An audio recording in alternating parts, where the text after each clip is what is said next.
hi guys, for today's vlog, para lang malinawan kayo kung sino ba talaga si Eltizam at Cleargrid at ano yung connection nila sa mga lending platforms tulad ng Cashnow at Tabi at kung bakit lagi silang tumatawag, nagte-text sa inyo or nag-i-email. So kabayan, kung bigla ka mang makatanggap ng tawag, text o email mula sa Eltizam o Cleargrid tungkol sa isang utang, huwag magpanik agad na scam ito, okay? Malamang legitimate collection partner ito ng company mo na inutangan. Sa video na ito, alamin natin kung sino talaga sila at bakit sila nakikipag-ugnayan sa'yo. Una, sino ang Eltizam? Ayon sa kanilang official na website, ang Eltizam ay isang tech-enabled recovery at collection service para sa mga lenders sa UAE.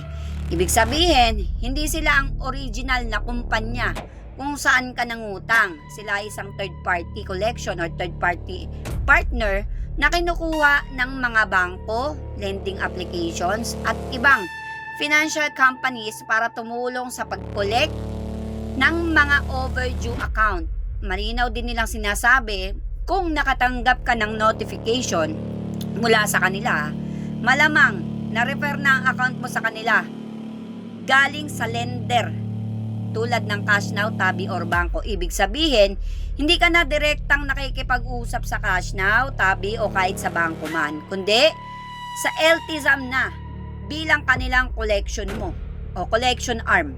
Pangalawa, paano sila nakikipag-usap sa borrowers? So base sa kanilang sariling paliwanag, kapag na-refer na ang account mo sa kanila, ipapakita nila sa'yo ang natitirang balanse mo at ang mga payment options sa pamamagitan ng isang payment link na ipapadala nila o pwede mo ring direktang kontakin ang kanilang support team sa help@eltizam.ae. Tinatanggap nila ang lahat ng debt cards para sa pagbabayad. So baka kasi nagugulat kayo na bakit doon kayo magbabayad sa pinapasa nilang link. So legitimate po to na collection partner ng mga lending company na inutangan nyo. So pangatlo, sino naman ang Cleargrid at bakit iba ito sa Eltizam? Ang Cleargrid po ay isang debt collection partner pero mas malaki ang tech focus nito. Isang AI-powered debt collection platform na inilunsad noong 2024 lang na nag-raise ng $10 million funding mula sa mga malalaking investors. Ang layunin nito ay i-automate ang buong proseso ng debt collection mula sa pag-engage sa borrower hanggang sa resolution gamit ang machine learning at AI voice agents sa halip na purong tao lang ang tumatawag sa'yo. Base mismo sa kanilang founder, layunin nilang ihinto ang aggressive tactics at scare tactics ng common sa traditional debt collectors at palitan ito ng data-driven at compassionate na approach. So kayo na lang pong bahala kung may nakakaranas po ng harassment galing sa Cleargrid. Okay, mag-comment down below kayo para makita natin kung ano yung isusunod nating topic about sa kanila. So pang-apat, ano ang totoong connection nila sa mga lending platforms? So malaking bagay ito para maintindihan nyo. Parehong Cleargrid at Eltizam ay hindi nag-iisang operator, kundi mga B2B partner ng malalaking bangko, fintechs at BNPL platform sa buong UAE. Sa katunayan, base sa kanilang mismong marketing, sinasabi ng Cleargrid na nakapag-partner na sila ng 10 plus major fintech at banking clients sa UAE. Kasama pa ang isang leading BNPL provider. Kaya posibleng kasama dito ang mga platform tulad ng Tabi o Tamara. Ang buong operasyon mula ay naka-integrate sa mga lenders sa pamamagitan ng API gamit ang AI para i-score ang likelihood ng repayment mo at i-personalize ang paraan ng pakikipag-ugnayan sa'yo. Panlima, anong ibig sabihin nito para sa'yo bilang borrower? Kung tumatawag sa'yo ang Eltizam o Cleargrid, hindi ito ibig sabihin scam o third party na walang kinalaman. Sila ay illegitimate na extension ng lender mo na may access sa detalye ng utang mo dahil direktang binigay ito ng iyong original na lending company. Ibig sabihin, ang obligasyon mo ay nananatiling totoo at valid. Hindi ito nawawala o naiiba kahit ibang pangalan na ang tumatawag sa'yo. Pang-anim, magandang balita mga kabayan. Mas malamang na mas maayos ang treatment sa'yo ngayon kumpara sa dati.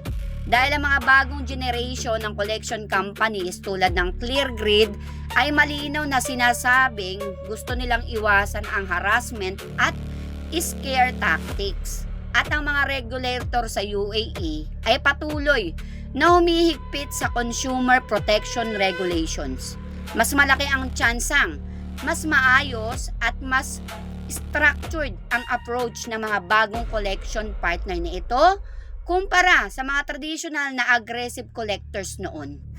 Panghuli, ano ang dapat mong gawin kung ma-refer man ang account mo sa kanila? Okay? Huwag ipagpalagay na hindi sila legit. Legit po sila. Sa halip, i-verify mo ang detalye ng utang mo, yung halaga, original na lender, reference number. At kausapin sila tungkol sa mga available na payment option o restructuring. Dahil sila mismo ang designed para mag-alok ng flexible payment arrangements sa halip na basta pilitin kang magbayad ng buo agad. Okay? Sa madaling salita mga kabayan, kung tumatawag sa iyo ang LTSAM o Cleargrid, hindi ito random na scam call. Sila ay official na collection partners ng mga lending platform sa UAE. Kasama ng posibleng cash now or tabi o kahit mga bangko man.